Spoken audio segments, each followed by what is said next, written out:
జీవితంలో ఎదురైన చిన్న చిన్న ఎదురు దెబ్బలకే నువ్వు ఇంత బాధపడతాను. శ్రీకృష్ణ పరమాత్ముడు ఆయన పుట్టికే ఒక కారాగారంలో జరిగింది. పుట్టగానే కన్న తల్లిదండ్రులకు దూరం అయింది. ఆయన మేనమామే ఆయనను చంపాలనుకున్నాడు. ప్రేమించిన వాళ్ళకి దూరం అయింది.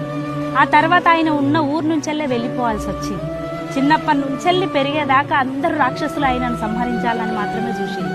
ఆఖరికి ధర్మం కోసం యుద్ధం చేస్తే కూడా నీ వల్లనే ప్రాణ నష్టం జరిగిందని శాపానికి గురై ఆయన వంశాన్ని గొడగొట్టుకున్నాడు.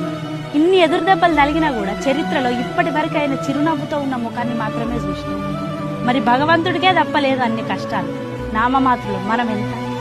జీవితంలో ఎదురైన చిన్న చిన్న ఎదురు దెబ్బలకే నువ్వు ఇంత బాధపడతాను. శ్రీకృష్ణ పరమాత్ముడు ఆయన పుట్టికే ఒక కారాగారంలో జరిగింది. పుట్టగానే కన్న తల్లిదండ్రులకు దూరం అయింది. ఆయన మేనమామే ఆయనను చంపాలనుకున్నాడు. ప్రేమించిన వాళ్ళకి దూరం అయింది.